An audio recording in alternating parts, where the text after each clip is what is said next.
Welcome, everyone, to another episode of Leadership from the Heart. I have a special guest today, Stephanie Crain. She's a corporate mystic, a master Jungian leadership coach, and a mindset specialist. Welcome to the show, Stephanie. Thank you so much, Romie. I am so excited to be here. Thank you for having me on.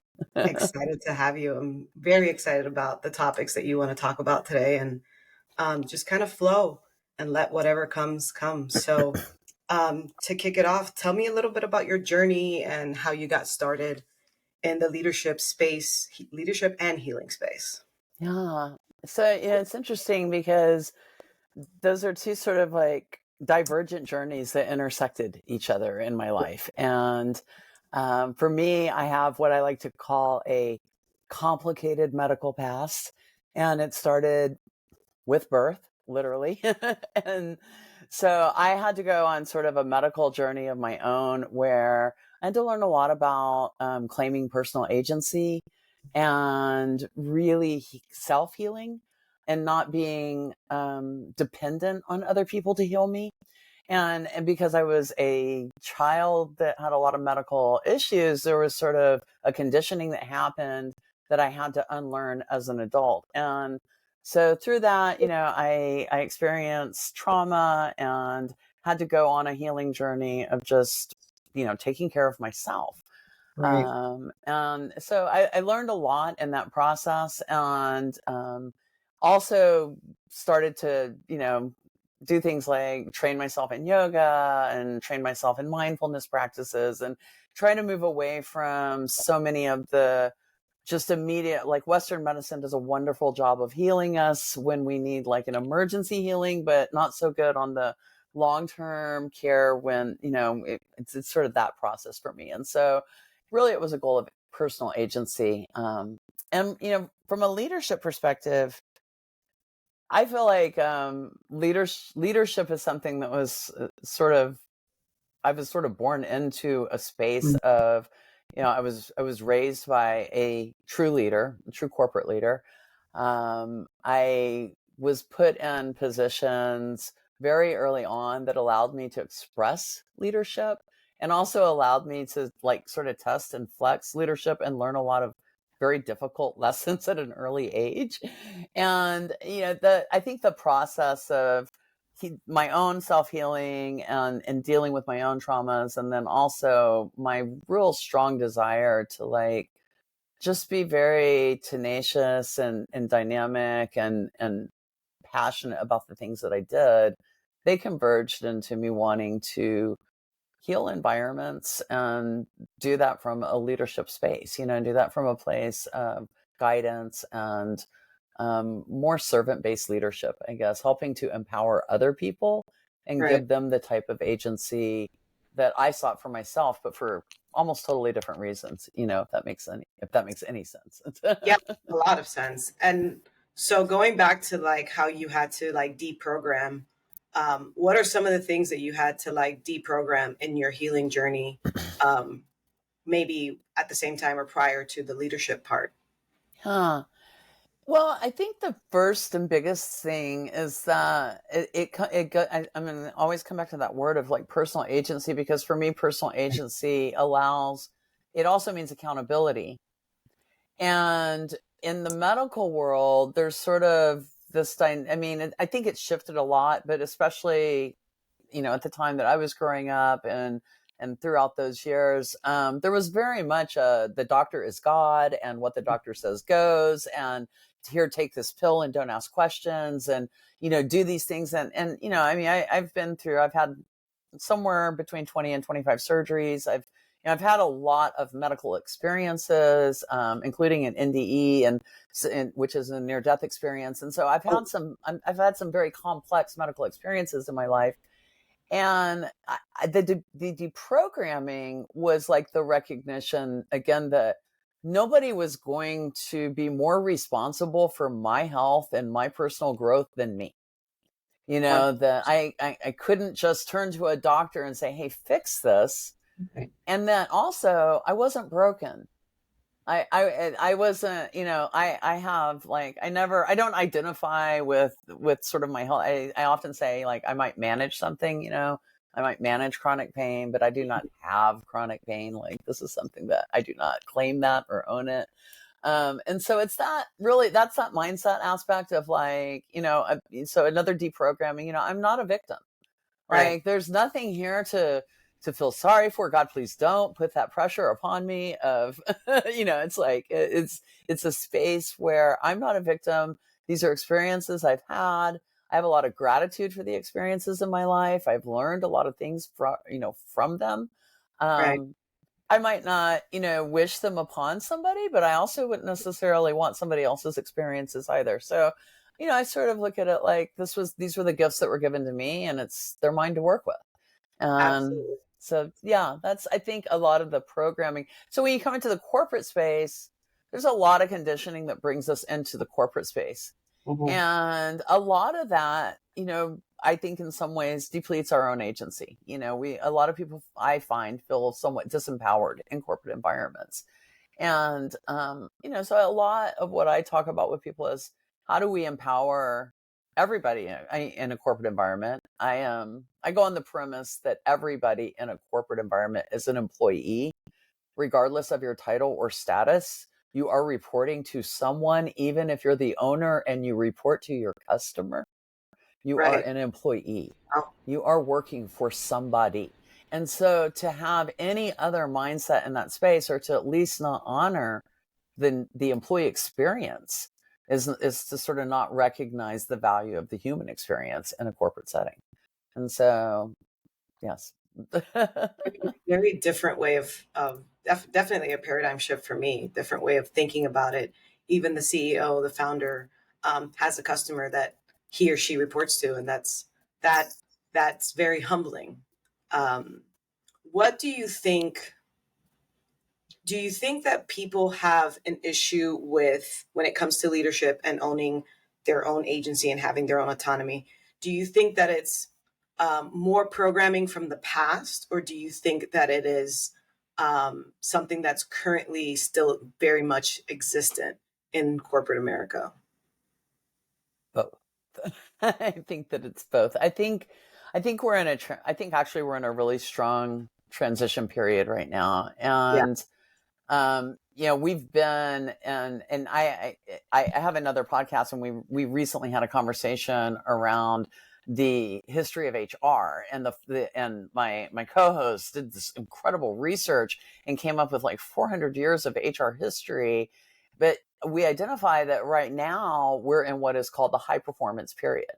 And this has been happening since around the early 90s. We entered into the high performance period. And when we think about what high performance really truly looks like, it's not burning your team out, right? It's not like working people like past their point of, production, and, just being in this space. And so I think that we've been working towards this shift for a while of really wanting to express high performance, but not fully knowing how. I think we've adopted a lot of leadership styles from places where they're very valuable, such as, I sometimes use the example of, military leadership, or leadership where it is life and death, mission critical, and you do have to be responsive in a certain way. But in those environments, people are trained towards that responsiveness, but nobody in a marketing department has been conditioned that they're not going to die when their marketing piece doesn't go out, but that's how we ask them to live. Right. And it's just simply not sustainable for everybody to be functioning in survival mode when they really haven't been given the skills to manage those types of like high stress emotions. And so I think leaders right now, we still have that like crossover where we're still using old methods, but those old methods are working against us because we're seeing massive loss in productivity. We're seeing, quiet quitting, mass churn, the gig economy where people are just saying, hey, I'll do it myself. Like all sorts of things are happening that are going to force corporations to have to look at the way that they lead the humans in their organizations differently. Absolutely. Not to mention, we noticeably see the union getting stronger and stronger in, protection of the employee just because of how much we've required output from the employee. So 100% agree with you on everything you just said there. Um, Talk to me about organizational shadow work. I'm so interested in that topic. Thank you. Yeah. So me too. And it's something that I don't want to, like claim to be the person that made it up, but I think I might be. Um, you I know, think we do. the idea of shadow work comes from Carl Jung and Jungian psychology. And as you noted, I'm a master Jungian coach. And the shadow is we're really working with our psyche and our ego, our unconscious mind. The shadow really represents what is unseen. And for Mhm, an individual, it often represents behaviors that we've been conditioned to set aside because they just simply, we were taught at a very early age, they do not work for us.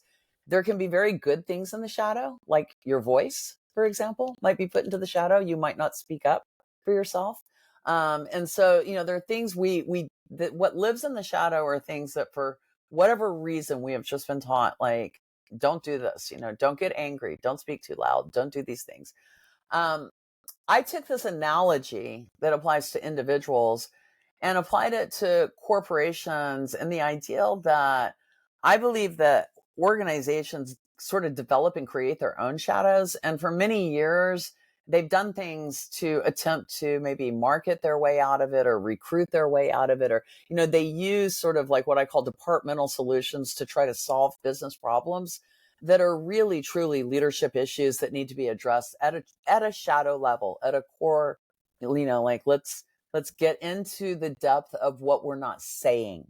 And so in a corporate world, it's not so much what's not seen as what's not said, what we're not mhm. willing to speak to, and what we're trying to hide, what we, are hoping that we can, like, glaze over, and the customer hopefully isn't going to notice that dysfunction or that stress that's happening inside the background. And in my space, I just want to illuminate that and shine lights on those shadows, because I think that those are the things that allow toxic cycles to develop inside companies, and allow companies to ultimately get stuck and even fail. Yeah, and so you said, like, almost deliberately overlooking. In your experience, is it they're overlooking because obviously they don't wanna see it because they don't wanna have to address it? Or do you think some executives actually don't even know that it is that deep, conditioning that they have going on? I think it's both and more. Mm, And so I'll give you a couple of examples where I think these are just sort of anecdotal examples. You have, let's like, you have a startup group, for example, and maybe you have three people that have been working together to develop their startup, and they know each other's idiosyncrasies. They've learned to tolerate each other in whatever ways. They haven't necessarily done leadership work. They haven't really done the work to sort of like take, but all of a sudden they're funded, and now they're going to go from being like this team of 3 to a team of 25. right. And this is an example where I would say I would love to work with this team to help them avoid creating that shadow, Sure. because as they making that transition from, hey, we're just this tight knit group that understands each other, to all of a sudden now we've got people that we have to manage, people that Mm, we're responsible for, and we have to be able to lead, guide these people, and in some ways, get them to produce for us, and hopefully have it be an environment that's going to be productive for the individual as well, right? Like, ideally, that's what you want. You want to start a company that's going to work. So that's right. like one way where I think, like, a shadow could get developed without the leaders really understanding that it's even happening.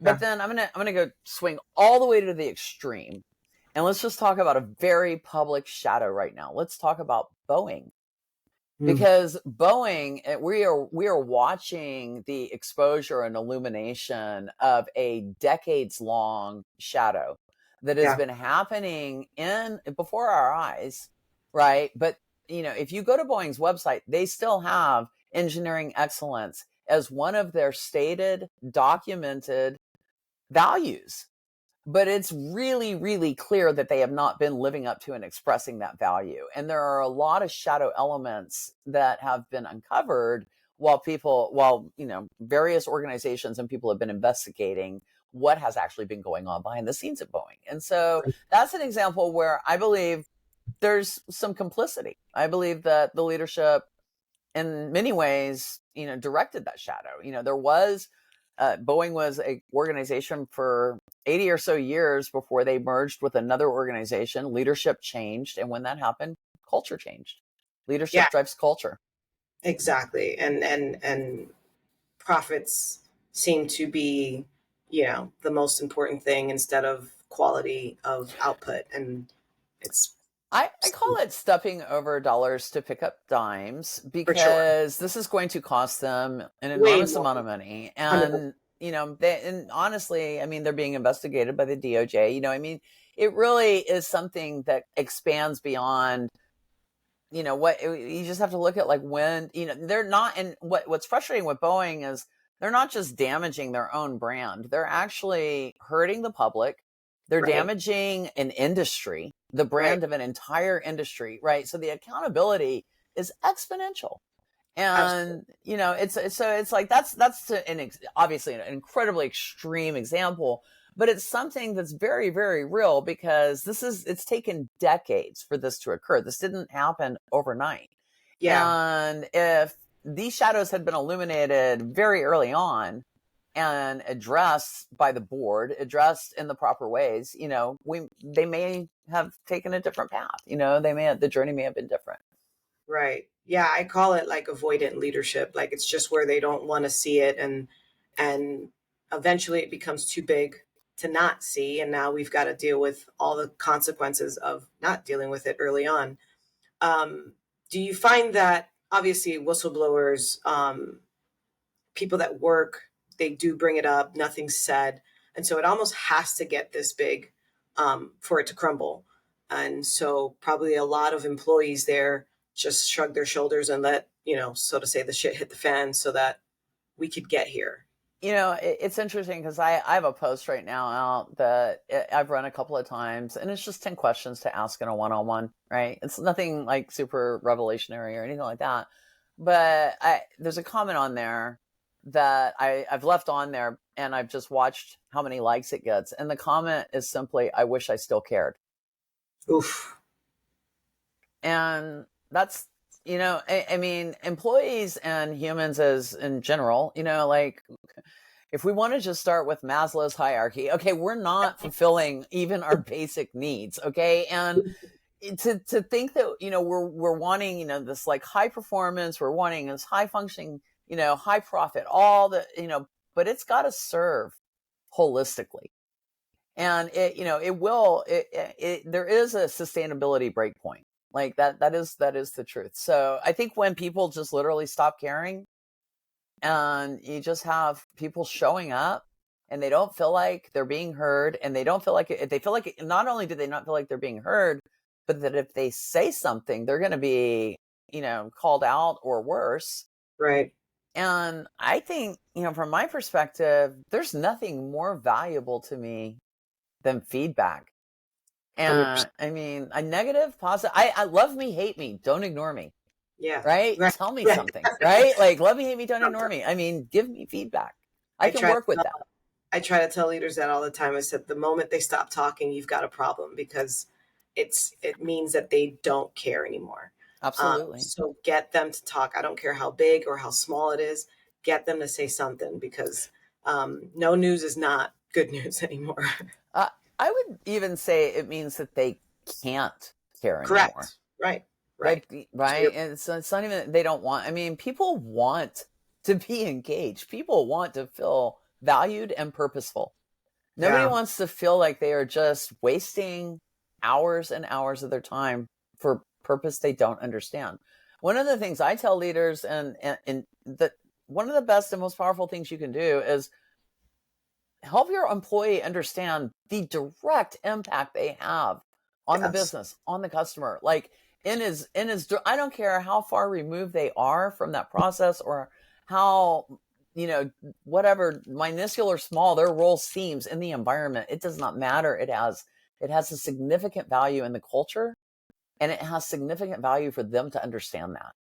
Yeah. And if somebody doesn't have value in the environment, they simply shouldn't be there. And Sure. Like it should be that easy of a decision. Otherwise, if they're valuable, then they need to know that. Right. So let's say you were hired by Boeing, and they wanted to, I'm calling out for you. They wanted you to come in and illuminate some of those shadows. What would you do first? That's a really good question. I do believe, and I really actually do believe this, that there are some things that can't really be fixed. Mm-hmm. I mean, in reality, some of the key people involved in, leadership have already left Boeing. So the people that I would need to, really work with and address in that moment, they've already chosen to step out of that process. So the first thing I would do would be observe. Mm-hmm. I would ask questions. I would try to determine if there was an opportunity or a possibility to really transition that culture, because with Boeing and an organization of that size, it's you're talking about turning the Titanic, right? And that didn't really work out for the Titanic. I mean, there wasn't enough time. And so it's like, how much energy and time can you put into shifting a culture that is spent? Again, Boeing is a 100-year-old company, but what's been happening has only been happening since the early, mid 90s Right, or so. right, So this has been something that's been going on for decades, but not. I mean, the bulk of the company existed expressing those values that they have on their website. They right. did actually live up to the values that they expressed. Um, I always tell people, like, if you're in a marriage, for example, and how long is it going to take to get over a bad breakup? And I always say, like the half life of the existence of the. I don't know if that's true or not, but I don't know if I honestly, like, I would look at Boeing and be like, I'm not sure if I want to try to fix Boeing. I would rather try to help companies avoid ever becoming a Boeing. Ah, I see you. Okay. Like, that's a lot of energy for me to try to put into fixing Boeing. And Sure. I have to look at I, so I know that, people are motivated by compensation, and compensation's important, but I have, felt like I sold my soul and ended up spending a lot of money on medical bills and therapy and all Right. sorts of things. And so there is a cost value reward to compensation. And I don't know if you could pay me enough money to want to work with Boeing, to just take on that negative energy into my life. I have boundaries and I care Yeah. about that. But maybe I I would be on a team. Maybe I would be a part of a sure. team that would go Sure. in where I felt supported in that way. And there were maybe therapists and psychologists and like other people that were involved, because I am not those things. And I feel like the issues at Boeing at that level, I actually think they're pretty they're pretty like toxic. They're pretty bad, like, in that sense. So Yeah, I find that changing a culture often involves a lot more therapeutic modalities than it does just a good leader coming in and changing over. Because I used to joke about it, but it's almost like domestic violence, and so I don't think it's, that's a joke. yeah, it's Yeah. not. I think that's I've realized accurate. in time Yeah. it's very accurate. They have been beat down for so long that they don't even know, to your point, how to say what they need to say, or they're afraid, and those are almost the worst cases. So I totally respect your view on Boeing for Yeah. sure. For me, I mean, and to answer your question more directly, like what type of company, like, to me, when the company expands beyond around 500 to 1,000 people, it it starts to become, it's better to almost work interdepartmentally and Correct. work with like department leaders and, like, kind of structure work within the culture itself, because at a certain size it becomes, to your point, difficult, to like really adjust that culture. And so Right. I prefer to work with like small to medium sized businesses or individual leaders that are coming to me with, their own teams and trying to elevate their own leadership process. Right. Right. What is like the number one reason somebody comes to you for leadership coaching? It's interesting because people come to me for leadership coaching for a lot of reasons, and it doesn't really matter why they're coming to me. Um, I am always working with them on the same issue, and that is helping to raise their emotional responsiveness, helping to raise their own emotional awareness of how they're showing up and what energy they may be projecting or bringing to the situation, and then helping them to develop stronger intuition so that they can better read energy and communicate better with the people that are around them. And Mm, so there can be a whole, people come to me because they're people pleasers and they're stuck and they can't set boundaries. People come to me because they're angry all the time and they don't know how to stop being angry all the time. People come to me because they stayed in the same job that they knew they wanted to quit 7 years ago. And now they literally don't know what to do, but they know they can't be at that job anymore, and they're high level positions, that people come to me because they get stuck. That's right. really functioning. Whatever is causing them to get stuck, it's something that has been working for them, and suddenly it's just starting to work against them. And they're not able to really expand the way that they want to. They're not able to get the outcomes or, the sort of response that they're looking for in a leadership space. And they find themselves being triggered more than they're being, effective in that sense. Hmm. Hmm. And so you're basically just helping them to be their authentic self, Absolutely. right?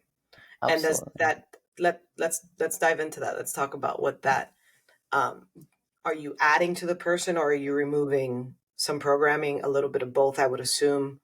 Um I don't like to think of removing as much as integrating. I think that everything we have is there for us to use. I do talk a little bit about unlearning and repatterning, reconditioning, so to speak. You know, a lot of the patterns and things that we develop start Early pre-verbal so early, right? You know that, and but they get layered onto. And I talk a lot about value activation because we sort of take on the values of like everyone around us. And I think a lot of times when I ask people like, how do you know, like what's really important to you, what you value, a lot of times they'll say like when somebody really, pisses me off, when somebody crosses that value, it's like, oh no, that's important, like, don't do that. And it's like, but how do you, and so that's reactive, right? You're being reactive. So how do you proactively activate your values? How do you show up for your values? Right. And how do you even know if they're yours? And I, on. and I talk also about values are different than principles in the way that I describe them. So a principle is something that you would die for. Okay. And really, frankly, most people don't have that many of them because we're not all out dying for everything, but we have some. We all have something that we're like, yeah, I would like fight or die for that. But a Right. value is negotiable. What you value when you're 20 is different than what you value when you're 40, is different than what you value when you're 60.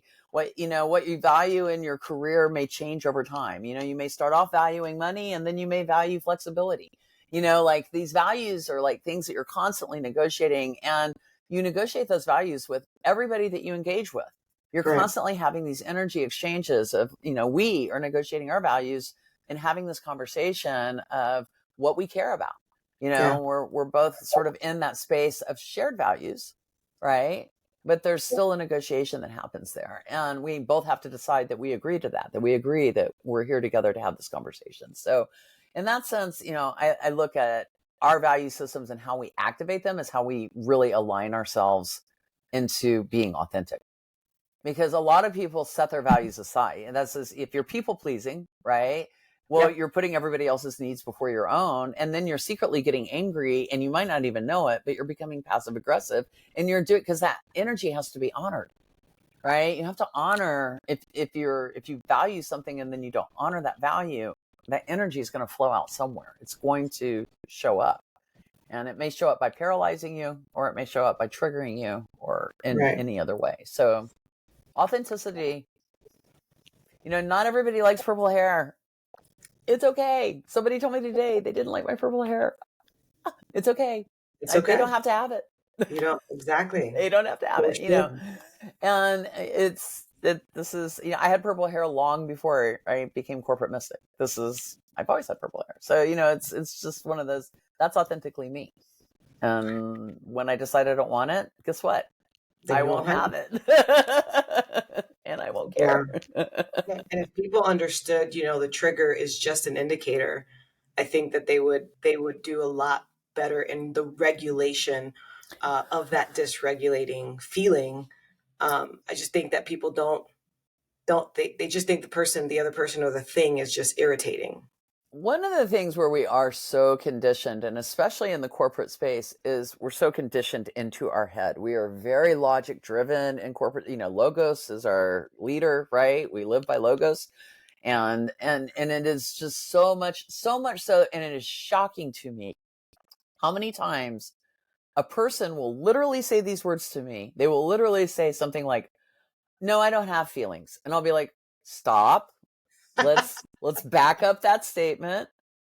And let's like talk yes, you do. And really what it comes down to is people are so out of touch with the Mhm, physicality response that's happening in their body mhm. when they feel angry and their gut tightens or their chest tightens or their face turns red or whatever they do, and they're just so conditioned to push it down that over time they stop learning how to read those some signals at all. Right. And so they even confuse the emotions themselves. They may know they're having the emotions, but they're not exactly sure what they are, and they don't really know what to do with them. They're just sort Yeah. of like, So what do you tell someone like that? What would you give me if I was a person that didn't know how to feel? What would be my first or second or third step to take to start feeling or observing my feelings again?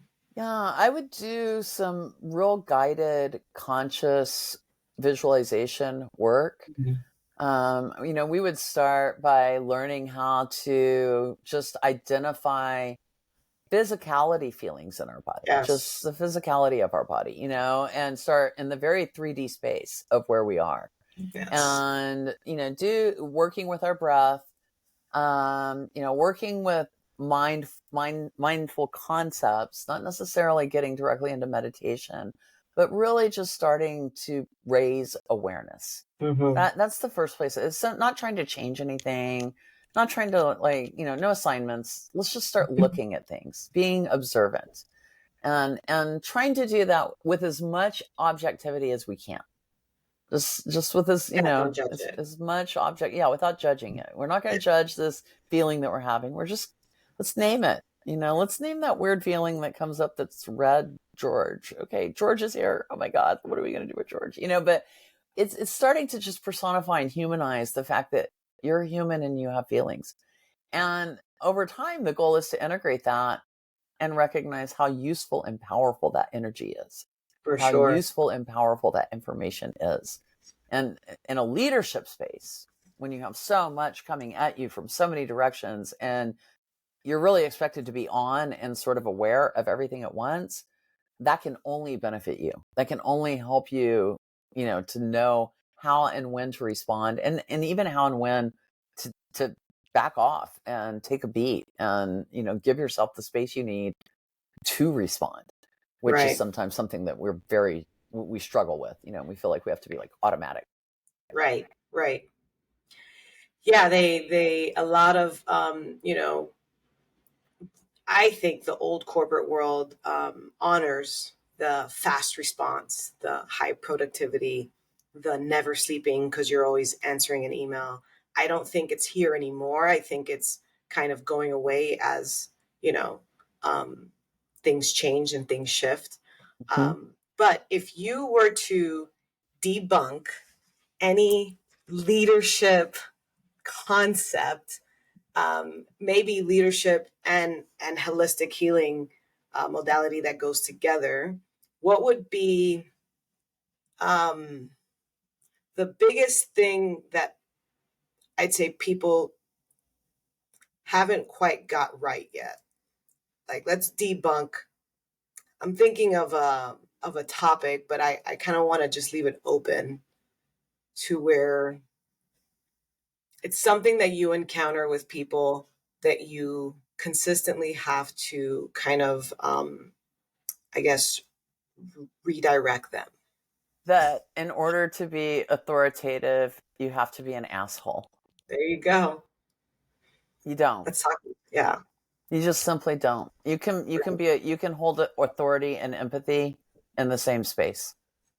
What does that look like? And yeah, I think that as a leader, the biggest thing a leader can do for their team is to be connected into the space that their team is in so that the experience is shared, and to build that space of psychological safety and trust. And so when a leader takes the time to do that, when a leader takes the time to build that psychological safety with their team, when they actually understand the needs of their team, understand, even as simple like, how does my team best receive feedback?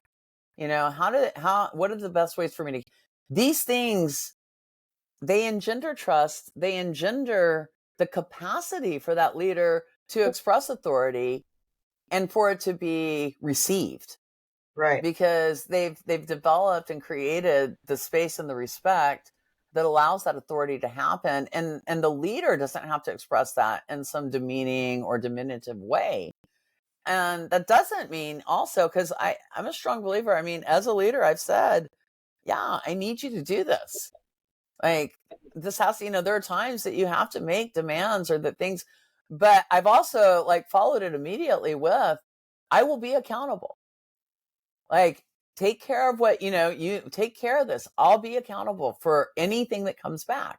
I have your back. I will Right. support you. Right. If you need something to get it done, let me know what it is. I will make sure that you have the resources. It's not just, I need you to do this. Now go away.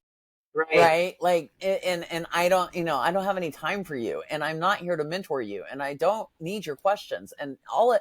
I mean, it's just the difference between being present and being available. And leaders are stretched then, I mean, they really are. But I think organizationally, we really have to look at what is sustainable and where do we find balance?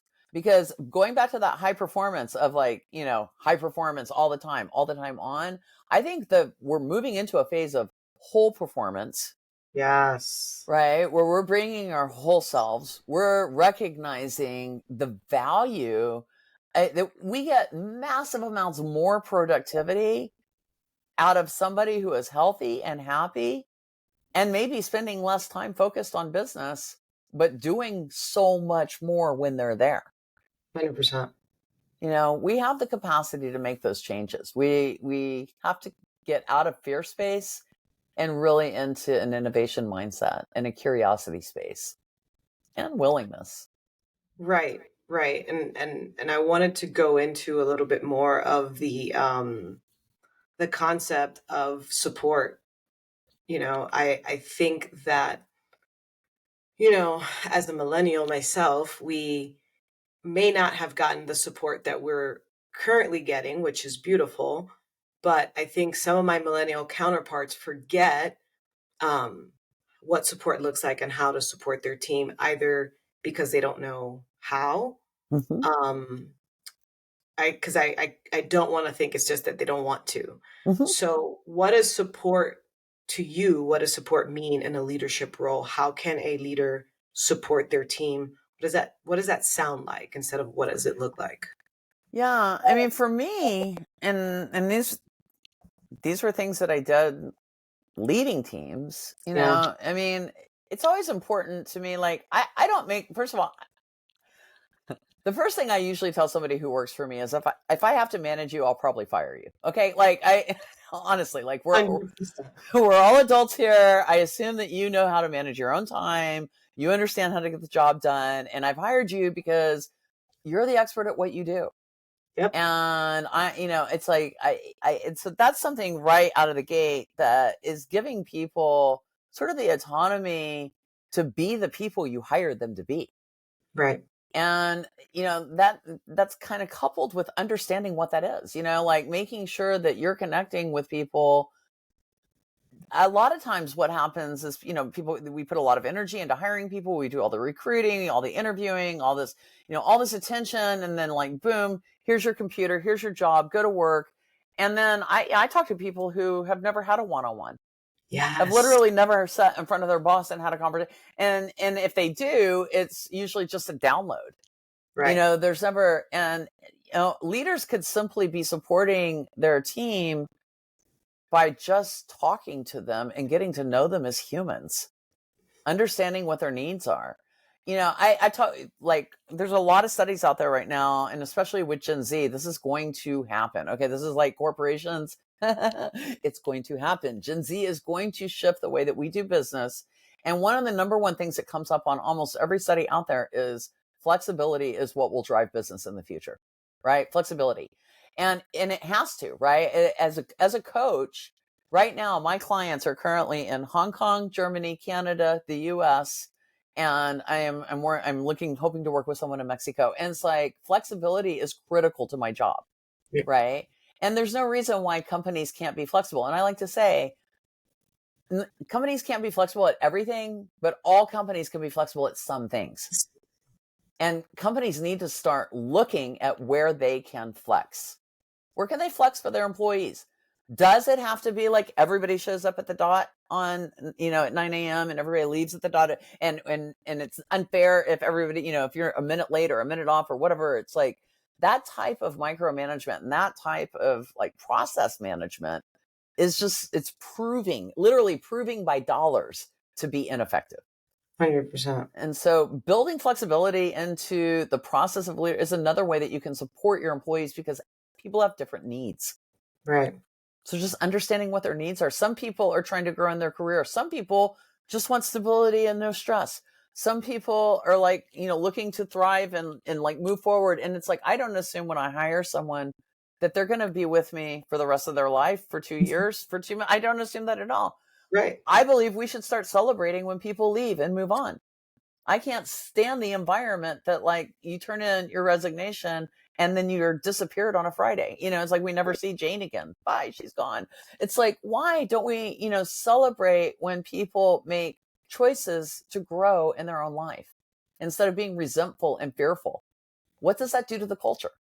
How does that 100 impact the people around you? I'd rather throw parties for Jane all week long. Like, let's, yay, all week Jane, long. go. Good for you. Yeah, Good good. for you. Congratulations. Yeah. Say good things about us. Right. Like, Right. and it's just a mind. Again, it's just a mindset. It's like, where's the flexibility? Where can you be flexible? Yeah. Yeah, Gen Z, they definitely don't mind working weekends. And that's something that growing up, it was Monday through Friday, living for the weekend.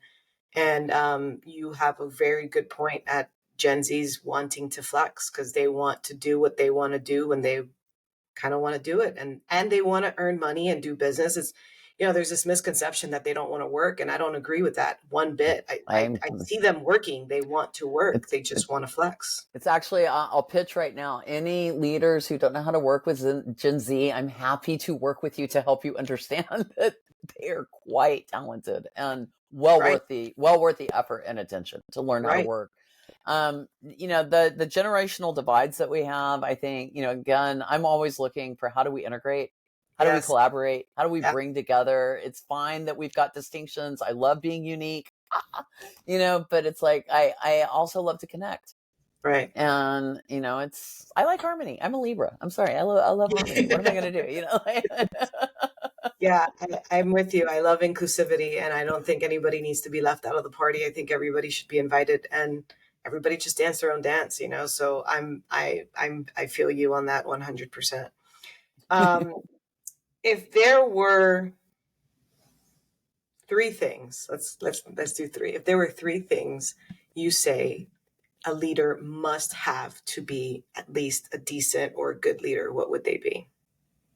They have to have self-awareness. Characteristics. Yeah. They have to have self-awareness. I mean, Okay. they simply have to understand who they are and how they show up. They have to have integrity. I mean, just follow through, do what they say, be the person they say they are, and I guess to me, integrity and authenticity are sort of equal. Like, cause So if you're one, you're the other, it sort of goes together. I think good leaders need to just have a sense of humanity, honestly. Like, they just have to recognize that they're working with people. And it's something that is value add to the job. It's a value add skill to show up that way. And um, I mean, I can think of probably 100 skill sets, but I think if you're not there treating humans like humans, and if you're not there with integrity, and if you don't know who you are, you probably shouldn't be a leader, like Yeah. you probably shouldn't be in that role. Um, Yeah. there was a study that showed that managers do have an impact. I think it was like 69% of employees studied, and this was across 10 countries and over 3,500 people interviewed, said that their managers had more of a negative or direct effect on their life than any other aspect of their life, including their partner, their doctor, their anybody. That we don't realize the amount of influence we have as bosses when we control their livelihood, we control the hours of their day and whether or not they're going to pay their mortgage. And, we also influence the energy that they take home with them into their home lives.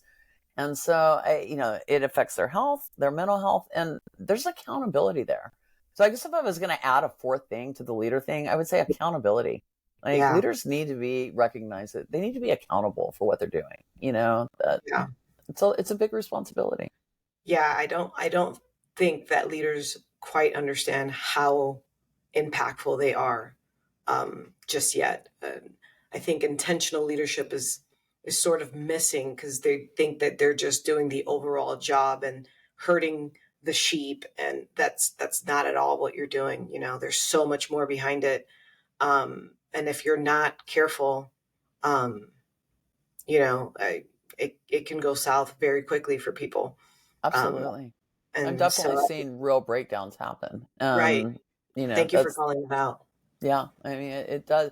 I talk about corporate traumatic stress disorder, and again, I don't mean it jokingly. It's like people really have gone through some their doctor. I don't know if you're familiar with Gabor-Mate, but he wrote The Myth of Normal, and in that book he talks about big T trauma, which is what most of us are familiar with, which is like wars and Mhm. assault, violent crime, things like that. But then he talks about little T traumas, which are just like small, tiny traumas that Mm, they have an exponential buildup over time, and they do create sort of a breaking point. and oof. and that's, I think, what we often experience in corporate spaces. There's a Yeah, lot of that sort of little T trauma stress where yeah, you like a know little needle. yeah, it can just, there are times when it can be too much. And I think that there are healthy environments out there. I don't think that like all corporate is bad. I think, and to Yeah, your of point, course. a comment you made earlier, it's like I think most people really do have good intentions. I think most people want to show up well, but we haven't given them the right resources. We've sort of Yes. gotten into a cycle of poor leadership where we've had poor leaders developing poor leaders. And so it's like, after there's just got to be a break there Yeah. where we come in and say, hey, it's okay if we all take a look at this and start over. Okay, it's okay. Right. So, last question, at least last question for me.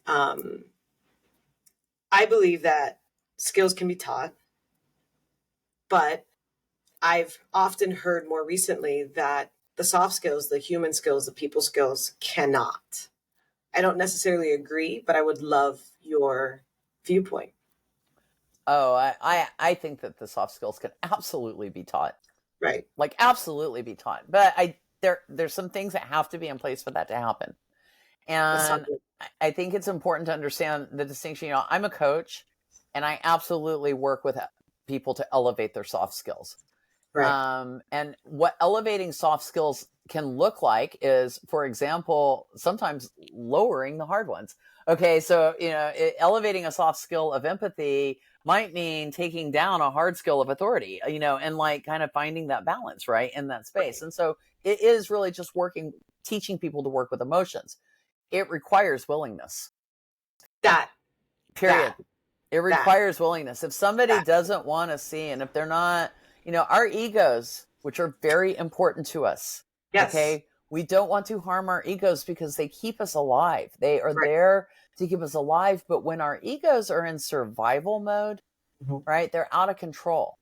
And we want to be in thrive mode, right? Yep. We want to be in that space where we're working from higher self, where we're Hmm. fully integrated. We're pulling from our mind. We're pulling from our heart. We know what our gut says. Everything's involved. And our ego's just making us look good. Okay, that's all the ego's there for. It's like, we don't need the ego solving these big problems for us and getting into fights for us, because the Right. ego is certainly going to create problems if that's happening.